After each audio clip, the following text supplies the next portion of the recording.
Hello दोस्तों। आज हम बात करेंगे गिलफर्ड का बुद्धि का सिद्धांत। ये फैक्टर एनालिटिक थियरी के नाम से भी जाना जाता है और इसे काफी ज्यादा संख्या में जिसमें बुद्धि के फैक्टर्स बताए हैं उसके नाम से भी जाना जाता है कि बहुत ज्यादा कुछ टाइप्स जो इन्होंने बताए हैं इंटेलिजेंस के 180 के अराउंड बताए हैं।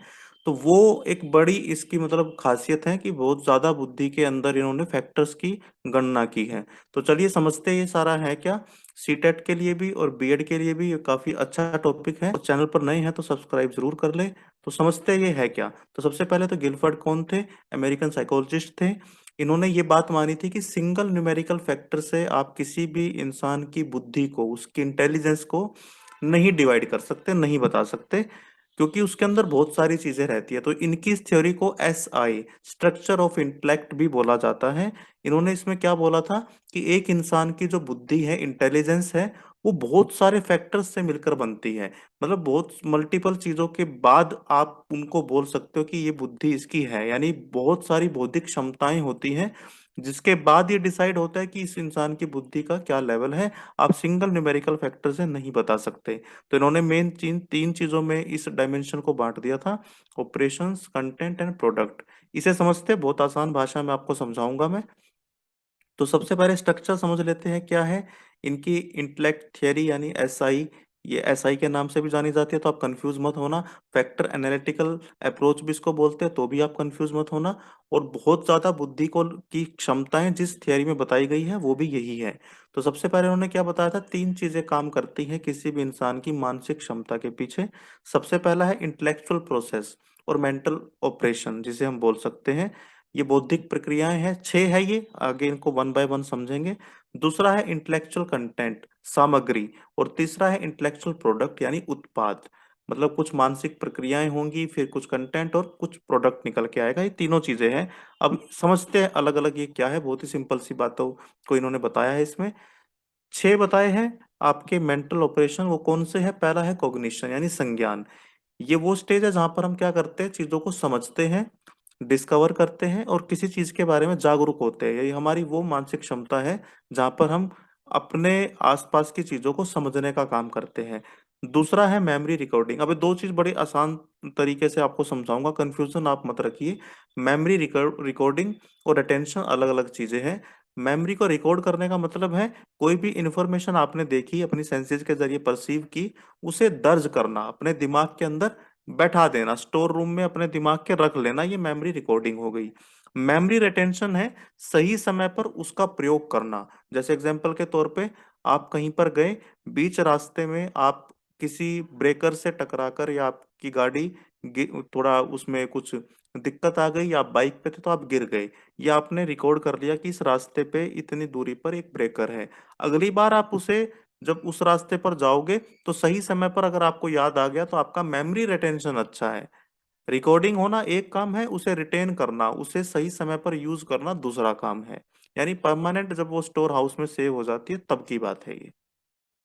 तीसरा है ऐसा आपका प्रोडक्शन, आपका मतलब डाइवर्जेंट प्रोडक्शन का मतलब है कि एक समस्या आपके सामने आई, आप मल्टीपल सॉल्यूशन उसके एक्सप्लोर करेंगे।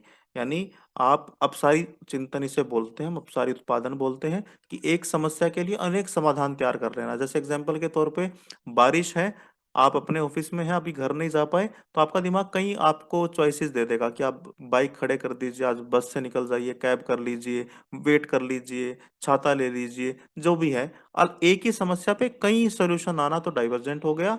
और दूसरा इसी का अपोजिट है कि जिसमें आप क्या करते हो, एक सेट ऑफ रूल फॉलो करके, मतलब जो पहले से डिसाइडेड रूल है, सिंगल सॉल्यूशन के जरिए आप किसी समस्या को सुलझाते हो।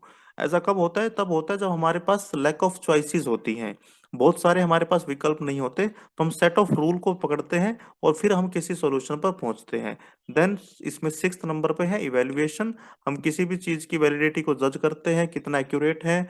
ये सारी चीजें हमारा दिमाग करता रहता है बैकएंड पे, हमें पता नहीं चलता कि ये सारी चीजें कब हो रही है। मान लीजिए मैं आपको बोलूं कि आप मुझे 1,000 रुपये दे दीजिए, मैं आपको 3 दिन के बाद उसके 1,00,000 रुपए दे दूंगा। तो क्या आप तुरंत मान जाओगे? नहीं, आप इसको जज करोगे कि वैलिड है, एक्यूरेट है, इंफॉर्मेशन मुझे मिसगाइड कर रही है। ये सारा काम आपका दिमाग करता रहता है, ये प्रोसेसिंग चलती रहती है। तो दूसरा है इंटेलेक्चुअल कंटेंट। ये पांच होते हैं। पहला है विजुअल, जो भी हम देख रहे हैं अपनी आंखों के जरिए, जो भी हम देख रहे हैं वो इसमें वो कंटेंट विजुअल में आएगा। ऑडिटरी कौन सा होगा? जो हम सुन रहे हैं। काइनेस्थेटिक कौन सा है? जो फिजिकली हम महसूस कर रहे हैं अपने शरीर के जरिए, जो हम करते हैं काम, वो सारा काइनेस्थेटिक में आ जाएगा। सिंबॉलिक कौन सा होगा? बहुत सारी इंफॉर्मेशन ऐसी रहती है हमारे आसपास जिसको हम सिंबल के जरिए समझते हैं।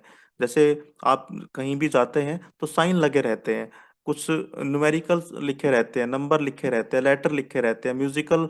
आपने देखा होगा वो जो उनकी म्यूजिक की एक शीट रहती है उस पर पूरा लिखा रहता है कि ये कौन सा सा रे गा मा पा का पूरा उनका रहता है। वो उसको वही समझ सकता है जिसको म्यूजिक की नॉलेज है।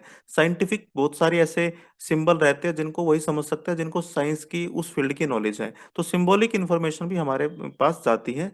उसके बाद क्या, शब्दार्थ, मतलब ये कौन सी है? जब हम वर्बल मीनिंग और आइडियाज पर, एक एब्स्ट्रैक्ट आइडियाज पर हम बात करते हैं तो इस कैटेगरी में आती है। लास्ट आपकी बिहेवियरल है इसमें। इन्होंने इसको बाद में ऐड किया था तो इसको बहुत ज्यादा इन्होंने इसमें रखा नहीं, इसलिए हम 5 ही ले रहे हैं। सिक्स बता रहा हूँ मैं आपको क्योंकि ये बाद में इन्होंने इसमें ऐड किया था, तो बहुत ज्यादा इसको एक्सप्लोर नहीं कर पाए थे। ये वो सारी चीजें हैं जो हम अपने बिहेवियर के जरिए करते हैं। अब उसके बाद क्या है? Intellectual product. अभी 3 चीज आपको बताई थी तो उसमें थर्ड है, ये भी 6 होते हैं। पहला क्या है इसमें? यूनिट। यूनिट यानी जब हम किसी सिंगल नॉलेज को हम अपने दिमाग में जगह देते हैं, सिंगल आइटम है वो, उसको हम अपने दिमाग के जरिए समझते हैं। यूनिट वाइज हम हमारा दिमाग डिवाइड करता है। क्लास क्या है? जब हम किसी छोटी छोटी इकाइयों को, एक जैसी विशेषता वाली छोटी छोटी इकाइयों को समझते हैं, उनको देखते हैं, तो क्लास में आ गया। रिलेशन क्या है? जब हम किसी के साथ, जैसे आपने बचपन में पढ़ा होगा ना कि पर्यायवाची बताइए, सिमिलर वर्ड्स, या इसका अपोजिट बताइए, तो आप रिलेट कर रहे हैं कि अच्छा, सत्य का अपोजिट होगा असत्य, सच का होगा झूठ। तो एसोसिएट करते हैं चीजों को, सीक्वेंस में हम देखते हैं, तो ये सारा इसमें रिलेशन वाले में आएगा। सिस्टम इसमें क्या है? जब हम क्या करते हैं, मल्टीपल रिलेशंस, जब किसी स्ट्रक्चर और नेटवर्क के बन जाते हैं उसे हम सिस्टम के जरिए समझते हैं। जैसे अपने आजकल हम बहुत इसकी बात करते हैं कि एक सिस्टम के जरिए आपको बिजनेस करना चाहिए तो आप कभी फेल नहीं होंगे। तो उसमें क्या होगा, मल्टीपल चीजों के रिलेशन बना रहे हैं, एक स्ट्रक्चर्ड वे में बना रहे हैं, एक नेटवर्क क्रिएट कर रहे हैं हम चीजों का। ट्रांसफॉर्मेशन में क्या आएगा? जब हम नॉलेज को ट्रांसफर करते हैं। कैसे करते हैं हम? कुछ चीजें हम सीखते हैं किसी को, कुछ चीजें हम सिखाते हैं। यानी मैं आपको अभी कुछ बता रहा हूँ, तो अगर ये लाइव क्लास होती तो आपके भी मुझे पता लगते व्यूज क्या है, तो मैं आपसे सीख भी सकता हूँ। उसके बाद क्या है? इम्प्लीकेशंस। जब हम क्या करते हैं, जब हमारी योग्यता किसी चीज को प्रिडिक्ट करती है, या हम पहले से किसी चीज को लर्न करके उसका अनुमान लगा लेते हैं, तो वो सारा इसमें आता है। तो इस तरह ये इनके स्ट्रक्चर थे। अगर आप इसको कैलकुलेट करेंगे ना, जो मैंने आपको शुरू में बताया था, कैलकुलेट करके देखेंगे तो आपको ये पूरा 180 के अराउंड पड़ेगा। देखिए, 6 है, 5 है, 6 है, तो हम इसको ना एक दूसरे से गुना करेंगे तो 6 5 30 और 6 6 3 18, 180। तो 180 इन्होंने ये बता दी थी पूरी मेंटल एबिलिटी।